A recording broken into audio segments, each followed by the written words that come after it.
Californie, fin des années 60. Un tueur assassine au moins 5 personnes dans la baie de San Francisco. Il envoie des lettres aux journaux avec des cryptogrammes que des spécialistes mettent des décennies à déchiffrer. Il réclame de l'attention et menace de frapper à nouveau. C'est le Zodiac. Plus de 50 ans plus tard, personne n'a été arrêté.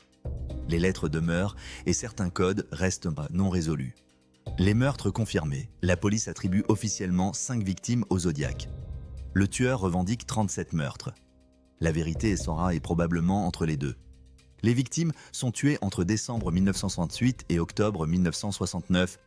Betty Lou Jensen et David Faraday, abattus le 20 décembre 1968. Darlene Ferran meurt en juillet 1969. Mike Mago survit et témoigne. Brian Hartnell et Cecelia Shepard sont attaqués en septembre 1969. Brian survit, mais Cecelia meurt. Le Zodiac laisse une marque sur la voiture de Brian. Paul Stine, un chauffeur de taxi, est tué en octobre 1969. Le Zodiac envoie un morceau de sa chemise comme preuve. Les lettres et les codes. Le Zodiac entretient une relation unique avec les médias. Il envoie de nombreuses lettres et des pièces à conviction. Il se moque de la police et donne de fausses pistes. Il envoie des cryptogrammes qu'il prétend révéler son identité. Le premier cryptogramme en juillet 1969 est rapidement déchiffré.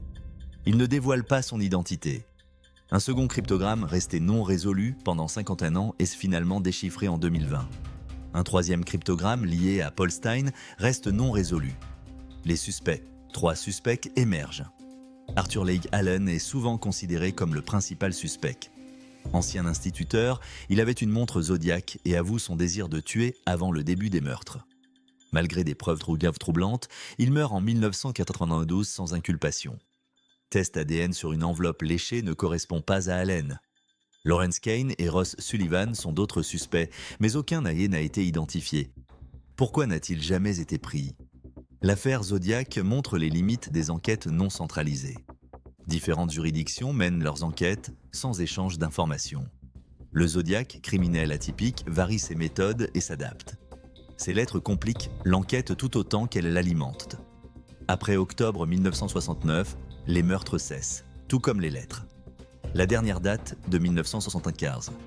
L'héritage culturel et les enquêtes. Actuel, le Zodiac est devenu emblématique dans la culture populaire.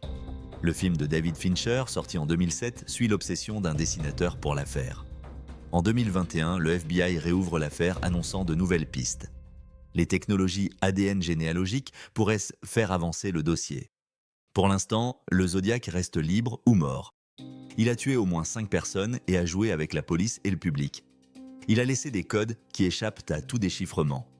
Contrairement à Jack l'Éventreur, il a soigneusement élaboré son personnage. Il a orchestré sa communication avec une précision remarquable. Il n'était pas seulement un tueur, mais un metteur en scène. Ce qui est inquiétant, c'est comment un être humain peut transformer des meurtres en spectacle et disparaître en souriant. Et toi, penses-tu qu'il est encore en vie ? Dis-le nous en commentaire. Abonne-toi